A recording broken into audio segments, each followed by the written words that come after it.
I'm 6 months alcohol free today, Sunday, the 17th of May. It feels mind-blowing, me, the woman who could turn I'm only going for one into 3-day episodes once upon a time. Yeah, 6 months today, the longest stretch of my whole entire adult life. And listen, I'm not saying I'll never drink again. I genuinely don't know what's happening on my birthday in a few weeks.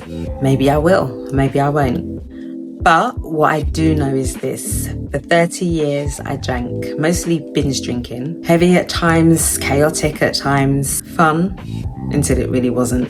Somewhere around 19,000 drinks, give or take. Sounds absolutely wild when you say it out loud.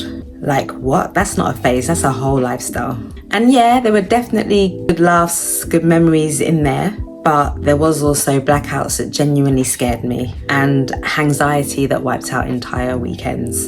And we can't forget the 3 trips to A&E in 2023 with arrhythmia, when I genuinely thought, yeah, I might actually die now. Like, literally. I'm 48, nearly 49.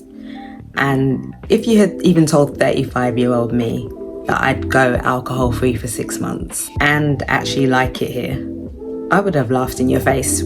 With a gin in my hand, of course. The negotiation is exhausting. It got to the part where the hardest part wasn't even the hangovers anymore. It was the constant negotiation for years, over and over. The mental admin: I'll just have 2 max tonight. I'm not gonna get drunk tonight. I deserve a drink today. I'll start fresh Monday. I've had a stressful week this week. I've been good. It's a special occasion. Listen, every occasion was special at one point. To be honest, trying to drink in moderation when deep down you already know alcohol is costing you too much. It just feels like you're playing Russian roulette. It's exhausting. Because sometimes I could stop at 2, but other times, 10 drinks later, I'd wake up with one eye half open, heart racing, checking my phone, like some low-budget FBI agent investigating a crime scene. Who did I message? What did I say? What did I do? Did I embarrass myself? Did I overshare? Did I argue with someone? Who knows? Clearly not me. And you know, there's something deeply unsettling about having to rely on other people to tell you what happened because you genuinely can't remember parts of your own life. And as a woman especially, that's not just embarrassing, it's dangerous. Because after a while I realised this isn't freedom anymore, it's chaos. And eventually peace started looking a lot more appealing. That's probably the biggest shift of all. Because for years, alcohol felt like freedom. It felt like fun, relief, a reward. But over time, it became me having to constantly recover from myself. And before I go any further, let me ask you, have you ever thought I should probably do something about my drinking? If so, what's actually stopping you? Seriously, reply. Let me know.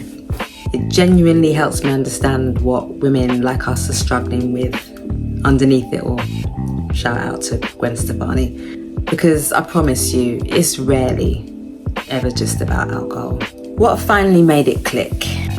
I'm not speaking as an expert, but I am speaking as a woman who binge drank for 30 years and is finally learning how to live without constantly needing to escape herself in unhealthy ways.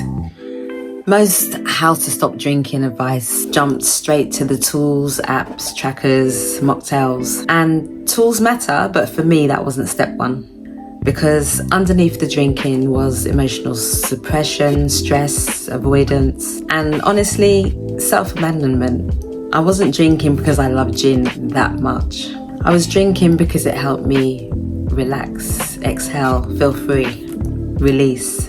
It helped me stop holding everything together for 5 minutes until the next morning when everything came back heavier. And once I realised alcohol wasn't helping me relax but actually helping me to escape, it flipped the script. Here comes the pain. Nothing changes until something starts feeling more painful than the drinking itself. For me, it was 2 things stacking on top of each other. The blackouts started genuinely scaring me. Not cute little oops, I was tipsy moments, but entire whole sections of nights missing. Like my brain had literally deleted multiple scenes from my life. And the arrhythmia, that humbled me quick. January 2023, 3 hospital visits. lying in bed, scared to fall asleep because my chest felt really strange and tight. And I genuinely thought, what if I don't wake up? That will wake you up spiritually real quick. The blackouts, I could rationalise to a point. The heart stuff, absolutely not.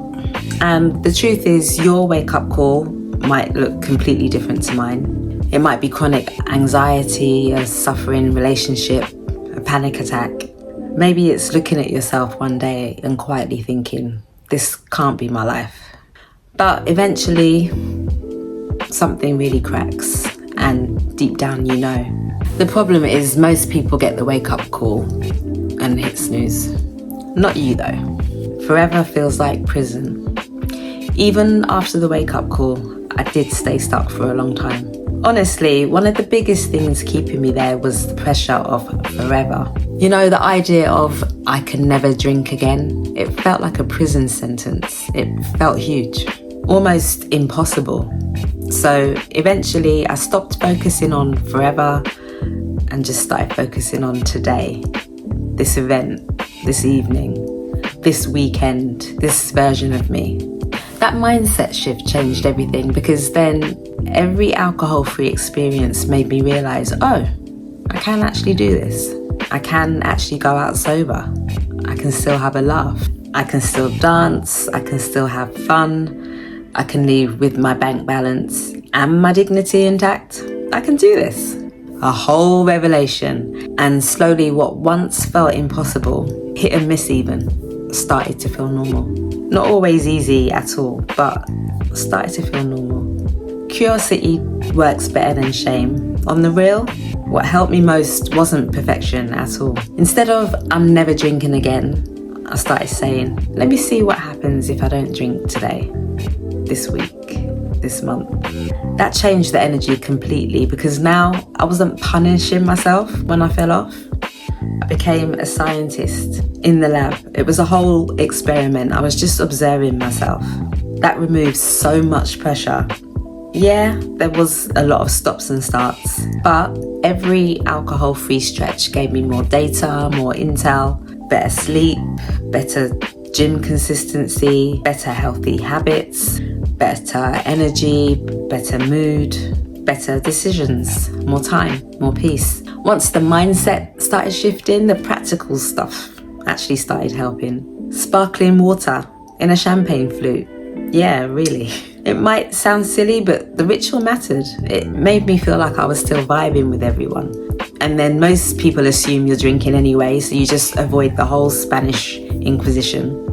Win-win. More barbells instead of bars, more walking instead of wine, more journaling instead of emotionally outsourcing my problems to Hendrix. Prayer, routine, rest, learning what alcohol actually does to your body. Andrew Huberman's podcast genuinely helped shift my mindset, along with other YouTubers like Sober Leon, Annie Grace's This Naked Mind. And probably one of the biggest things of all, dropping the all or nothing mindset. And strangely, one of the most practical things I learned was stop announcing that you're not drinking. At first, I would make these big declarations, I'm not drinking anymore, which somehow made people act like I'd joined a cult. It just brought more pressure, more convincing, more go on, just have one. Now, I don't even make it a thing. Do you want a drink? No thanks. How come? Just don't feel like it, thank you. The more nonchalant I became, the easier it actually got. No TED talk, no performance, less questions, less identity crisis, just quiet decisions. And over time, those quiet decisions change your life. Who knew? You can't do this entirely alone, all in your own head. This one actually surprised me. I'm hyper independent by nature, always have been, getting better, but asking for help has never exactly been my thing. Trying to go alcohol free entirely alone in your own head, that's a setup for relapse. Not because you need rehab or a sponsor, just because you need something outside of your own thoughts. For me, support looked like education as community, podcasts, books, women sharing online honestly, faith, doing my best, allowing God to do the rest. My writing, a few honest conversations, and people talking about alcohol without any shame or extremes. That mattered because hearing me too, it changes something. The wins always matter. Celebrate the wins or you'll quit before the good stuff comes. Mine looked like this: my sleep massively improving, my anxiety dropping, and 6 months in, today, I trust myself more. And that last one is the thing nobody really talks about, but honestly, I think it's the biggest thing. Binge drinking instills self-trust because if you've ever broken promises over and over again to yourself, you'll understand how big that actually is. Binge drinking quietly chips away at your relationship with yourself. Every never again followed by, okay, maybe just tonight, does something emotionally. So rebuilding trust is huge. So 6 months later, every kept promise, every healthy habit, every peaceful morning, every time you choose yourself again, it rebuilds something you genuinely can't buy. So celebrate all your wins. Your first sober holiday, your first sober wedding, your first Saturday morning that doesn't feel like death, your first birthday party that you actually fully remember. They all matter. The desire still comes, it just doesn't stay. So no, the desire hasn't magically disappeared. I'm still human. I only literally said to my friend the other day, I could actually have a drink right now. But it passes a lot quicker. As soon as it's said is as soon as it's gone. And that's growth. It's not perfection, it's not never being tempted again, but it's no longer feeling controlled by the urge, it's different. And really, that's why I wanted to share this, one of the reasons. Not to become some sobriety guru, never that, but because I genuinely thought this would never be me. And if someone like me, who spent 30 years consistently binge drinking and genuinely thought alcohol was just part of my fabric, if I can change my relationship with it, you can too. Not perfectly, not through shame, not overnight, hopefully quicker than me though, but just one honest decision at a time. And maybe that starts with just simply observing the cycle instead of automatically obeying and living it. So I'll ask you again. If you've been thinking I should really do something about my drinking, what's stopping you? Reply, message me. No judgment or shame over here, just honesty. So if you like this video, like, subscribe, share. Let me know your comments below. You can also connect with me on TikTok, Instagram, Substack. My handle is @aboutthatlifeforever. Until next time, stay about that life forever, aware, honest and free.